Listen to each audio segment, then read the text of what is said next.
Welcome forward to day 26 of our reflections on St. Joseph, and the theme, which again comes from the litany that we'll be reflecting upon and thinking about, is Guardian of Virgins. And I'm going to be talking largely today about a story I've never heard of before. But before we get to that story, I just want to talk about Saint Faustina very, very briefly. And I only associate Saint Faustina with the Divine Mercy. However, what I didn't know was that she had an incredible devotion to Saint Joseph, and Saint Joseph actually asked her to say an Our Father, a Hail Mary, a Glory Be, and the Memorare to Saint Joseph. Now, I'd never heard of that prayer before. I've heard of the equivalent to Mary, but not to Joseph. So you can incorporate that into your prayer life. And I'm just going to read that prayer before we get on to the story, and you'll see the similarities. So, remember, O most chaste spouse of the Virgin Mary, that never was it known that anyone who fled to thy protection, implored thy help, or sought thy intercession was left unaided. Inspired by this confidence, I fly unto you, my spiritual Father, and beg your protection. O foster Father of the Redeemer, despise not my petitions, but in your goodness hear and answer me. Amen. And Sister Faustina really felt the presence of Saint Joseph protecting her and her mission to bring the Divine Mercy to us. So the reason for bringing that up is because we're going to now talk about a story where these nuns also had incredible devotion to Saint Joseph. So let's get to the story.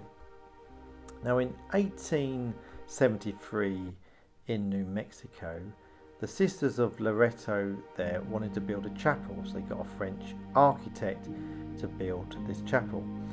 Now, to cut a long story short, the chapel was finished, but the architect hadn't built a staircase up to the choir loft, and so they had to use a ladder to get up there. Now, the story goes that actually people believe that he had planned to put in a staircase, but couldn't actually get a carpenter to do it in a particular design, or they couldn't do it in a way that didn't sort of destroy or take up too much space in the chapel.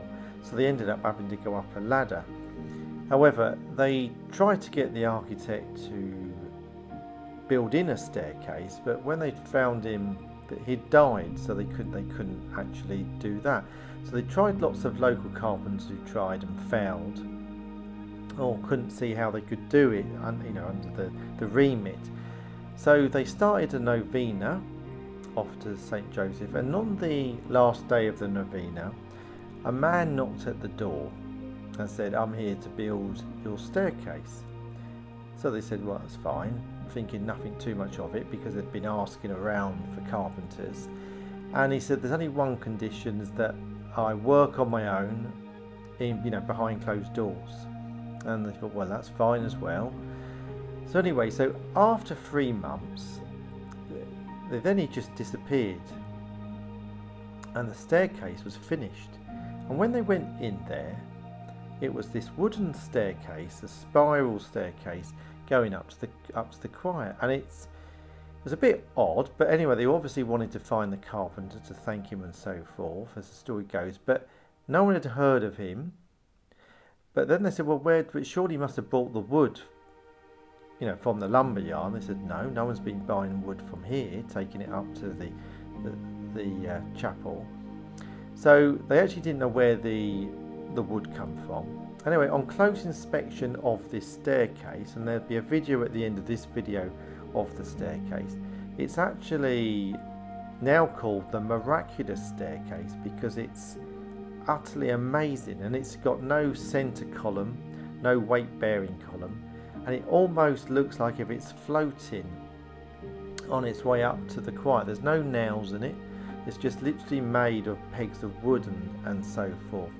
And again, reading the book and the reflections on it, they tried to find out where the wood come from, and they couldn't. But recently, someone's tracked the wood down to a species of spruce that actually comes from Israel. So, somewhere in New Mexico, there is a church, a chapel, with a miraculous staircase, and I'd like to visit that one day. So I'm going to leave you with the video of the staircase. So until tomorrow, God bless.